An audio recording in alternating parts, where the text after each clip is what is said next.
Let's do some rapid dark romance recs with a simple yes, no, or maybe. Hey book fans! Welcome or welcome back to my channel. I'm Freak Angel and I read a bit. As you may or may not know, I mostly read fantasy, romantasy, and sci-fi. And then I dabble a little in romance and mystery thrillers as kind of like a palate cleanse between some chunky fantasy reads or some longer series. So as part of my romance dabbling, I've had a little, small town here, a little taste of some sports romance there, and ooh, a little dabble in some dark romance. And I've read a handful, so I thought we could go through them real quick with a simple yes, no, or maybe on if I thought they were worth the time. And maybe just give like a little sentence or two as to why or why not. Keep it quick. And with all these recommendations, be sure to check your trigger warnings because these are dark romance and they all definitely have trigger warnings. You know what I mean? So first up we have Still Beating by Jennifer Hartmann. This one's a like kidnapping kind of romance, but it's not the kind of situation where one of the love interests is doing the kidnapping.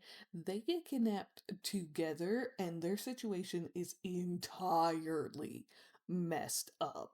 I would still go no on this one. This one wasn't really for me. Like I didn't hate it, but yeah, I didn't fall in love with it. And that's totally fine. Next up, we have Lights Out by Navessa Allen. This one is a stalker romance.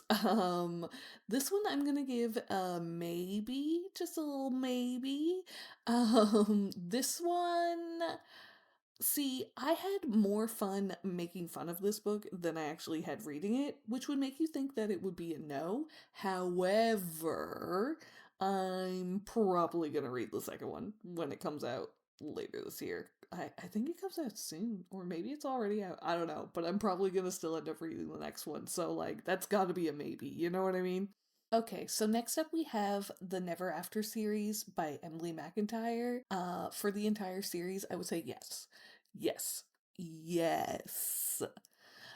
Um, we'll go through them all real super quick. This series is a series of standalones, so you can read them in any order. You can skip any books you want. Like, they're totally unrelated to each other. How they become a series is that they're all fractured fairy tales, so they're not exactly retellings, and they're all kind of like in the modern kind of world for the most part, but they're all kind of based on a story that you know before. So the first one, Hooked, it's Peter Pan. I read this one in a day.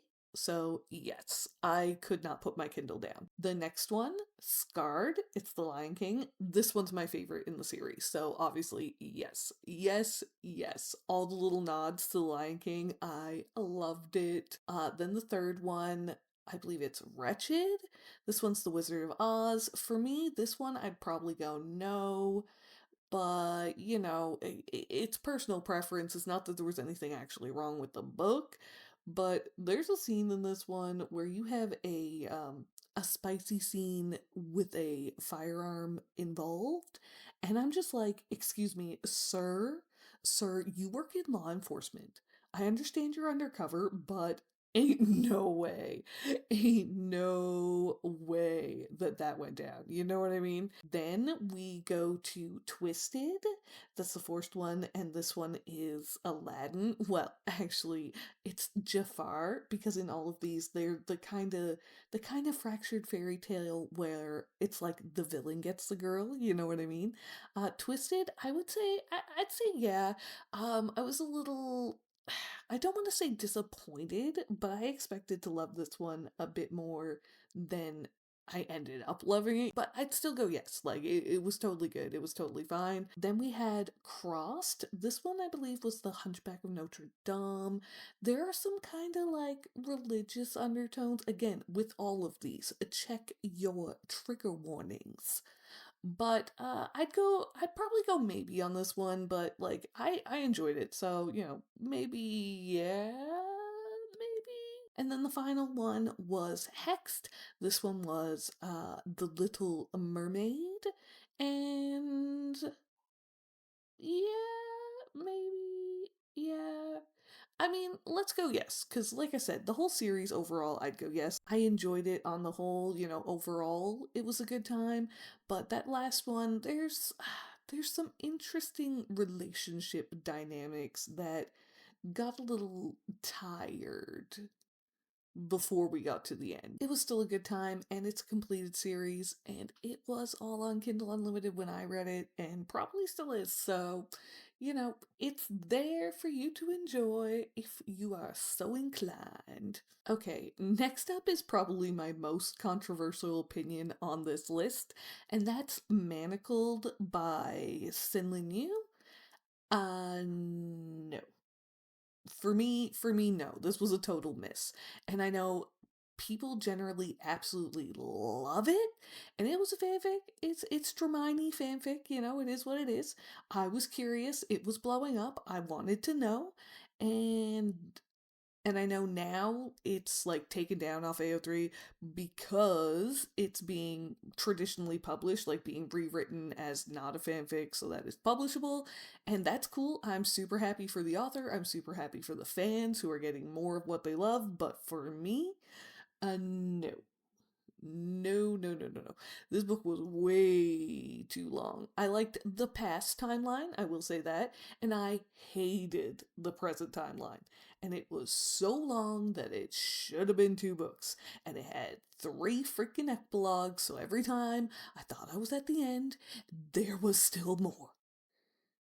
But if you are interested, Alchemized, yeah, that's the traditionally published version of it that's coming out. So look forward to that if you are curious, because most people love it. The fact that I didn't like it is a very unpopular opinion. But now we can move on to somewhere where my opinion is more in line with the popular choice, and that's the Ruinous Love trilogy. Starting with Butcher and Blackbird, yes, yes, this was probably my favorite entry in the series, and it seems to be a lot of people's favorite, but I still enjoyed both of the ones that came after, so Leather and Lark, also a yes, and Scythe and Sparrow, the final one, also a yes. I enjoyed them all. These are serial killer romances where, each one follows one of the brothers in the family. They're interconnected standalones, but realistically, you could probably get by just picking up one at random and reading it. It wouldn't really be that big of a deal. But they all, for the most part, tend to be the kind of serial killers who kill bad people, people who kind of deserve it, not condoning murder in any sense. It is fiction. Fiction, you know what I mean? But they're fun. They're a fun time, and check your trigger warnings though, because in a few little spots things do get real weird, real weird. That's the Ruinous Love trilogy by Brynne Weaver. Okay, next up we have Gothikana by Runyx. I'm gonna give this one a maybe. Hear me out on this one, okay? For the vibes and the setting and the whole gothic school, yes. Yes, I really was into the vibes. However, in terms of the romance, this one didn't really hit for me, which was surprising because I really thought that I was gonna like this book boyfriend. But in terms of the romance, no, not really. So we'll go maybe, depending on what you're looking for. Alright, next up we have the Four Horsemen series by Laura Thalassa. I'm gonna give this one a yes, but hear me out, okay? I read them all back to back to back to back. So they started to get a little samey by the end, which was really unfortunate because Death was my favorite, the final one. But by the time I got to him, I was a little bit tired of it. So if I had spaced them out a little bit more, I probably would have enjoyed it better. But for me, though, in terms of the book boyfriends, in terms of the titles, like which ones, in what order, Death is my top boy, and then Famine and Pestilence are kind of in the middle, and War is the one that I didn't like as much. These are technically kind of interconnected standalones, but realistically they're more standalone-ish. It does kind of all build up to one big final, apocalyptic event. I mean, it's called the Four Horsemen series. You kind of know what's going on here going in. But yeah, the series overall, yeah, sure, yeah. And finally, Does It Hurt by H.D. Carlton. I read this one a couple years ago when it was in its like heights of its popularity. I know since then H.D. Carlton's other series, The Cat and Mouse Duet, has blown up much, much more. However, does it hurt for me?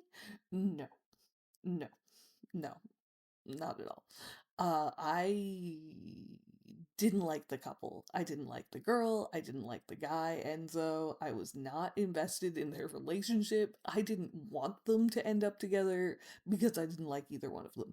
The only reason that I kept reading that book was like I wanted to know how they were going to get off the island. Honestly, yeah. Beyond that, no interest in the relationship at all. Everybody talked about the crazy shark scene, and yeah, that scene was wild, but also people talked about how like spicy hot a cave scene was. Listen, listen. By the time we got to the cave scene, I didn't care. I already didn't care. I already hated them both and just wanted to know how they were going to survive, not how they were going to end up happily ever after. So for me, no, no. So yeah, those are some of the dark romances that I've dabbled with in my little exploring romance journey. Let me know if you've read any of these, or let me know if there are any dark romances down below that you think I should check out. I'd love to hear from you in the comments. Like the video if you like this content, it really helps the channel out, and subscribe for more bookish content to come in the future. Bye bye!